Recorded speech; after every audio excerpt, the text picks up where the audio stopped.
infected with COVID than the people who had gotten COVID naturally? Senator, I have to get back to you on that one. I'm not familiar with that study. You're not a medical doctor. Do you have a science degree? And yet you travel the country calling people flat earthers who have had COVID, looked at studies of millions of people, and made their own personal decision that their immunity they naturally acquired is sufficient.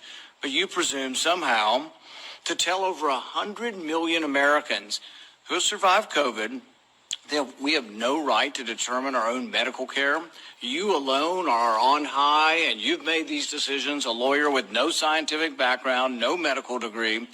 This is an arrogance coupled with an authoritarianism that is unseemly and un-American.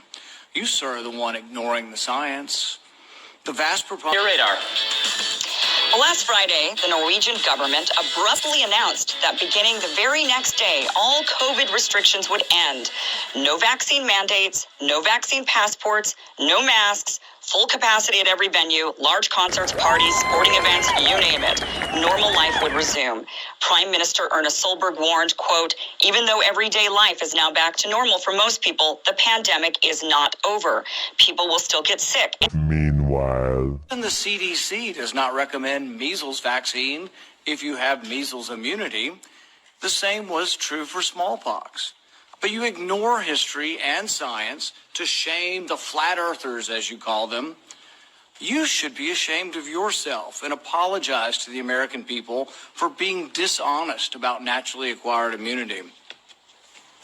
So we are moving in this journey towards living with COVID, and that's why you would see with the restrictions that we have taken, we have not gone back to a circuit breaker or to a lockdown. We are tightening measures so that we can slow down the rate of transmission and use this time to augment our healthcare capacity and to be able to deal with a higher volume of cases without our healthcare system being overwhelmed. I'm quite sure, even after we have stabilized our healthcare system, gotten the new capacity in place, cases will continue to be high. The virus will continue to circulate. That's what living with COVID means, and that's what we are on a journey toward. You want more people to choose vaccination? So do I.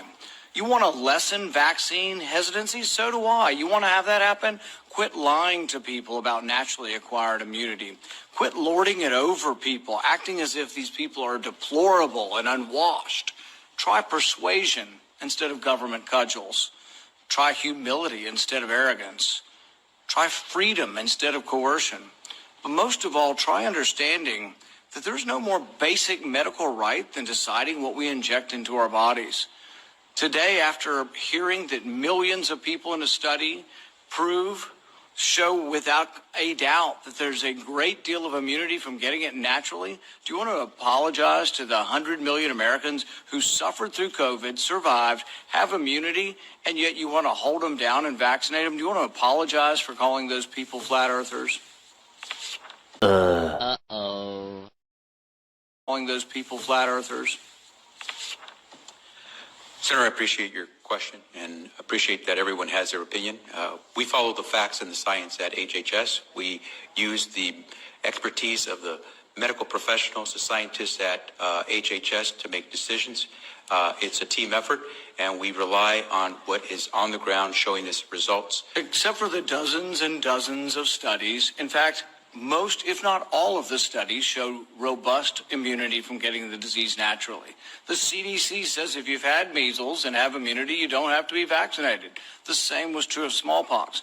You're selectively doing this because you want us to submit to your will.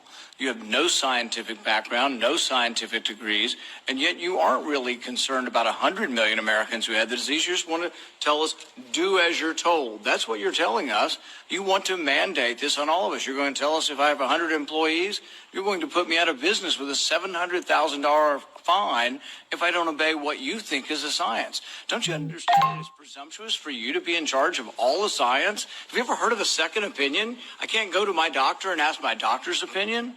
I mean, this is incredibly arrogant, combined with this authoritarian nature that you think, well, we'll just tell all of America to do what I say, and they better, or we'll fine them, or put them in jail, or not let them go to school, or not let them travel. The science is against you on this. The science is clear. Naturally acquired immunity is as good as a vaccine. The Israel study actually showing it better. This isn't an argument against the vaccine, but it's an argument for letting people make a decision who already have immunity. You're not willing to consider. Not about freedom or personal choice. It's about protecting yourself and those around you. The people you work with. You're not a medical doctor. Do you have a science degree? We've got to get them vaccinated. And hopefully they will do it willingly. If not, there will have to be things that will essentially put pressure on them, such as you're not going to work in this particular agency or institution. And I believe that once we start doing that, you will see more and more people willingly get vaccinated. It is incredibly arrogant, combined with this authoritarian nature that you think, well, we'll just tell all of America to do what I say, and they better, or we'll fine them, or put them in jail, or not let them go to school, or not let them travel. The science is against you on this. The science is clear. Naturally acquired immunity is as good as a vaccine. The Israel study actually showing it better. This isn't an argument against the vaccine. That the vaccinated group was actually 7 times more likely to get infected with COVID than the people who had gotten COVID naturally. Senator, I have to get back to you on that one. I'm not familiar with that study. He's arguing the severity of this, but you are completely ignoring the science on natural immunity. So is Fauci, so is the whole group. You're just ignoring it because you want submission. You want everybody just to submit to your will, do as you're told, despite the evidence, the large body of scientific evidence that says naturally acquired immunity does work, is an important part of how we're all going to recover from this. So's the vaccine. But when you add them together, we're at a much different place than if you ignore them. 100 million Americans, by conservative CDC estimates, have had the disease. 200 million or more now have been vaccinated. It's a good thing. Combined together, it's how the disease is. Nobody wants to get the disease. We're not advising anybody to get the disease. But if you were unlucky enough to get it, think of the nurses and doctors and orderlies who all bravely took care of COVID patients. There was no vaccine for 1.5 years. They took care of people, risked their lives. They got it, survived. And now people like you are arrogant enough to say, you can know. We've been patient, but our patience is wearing thin.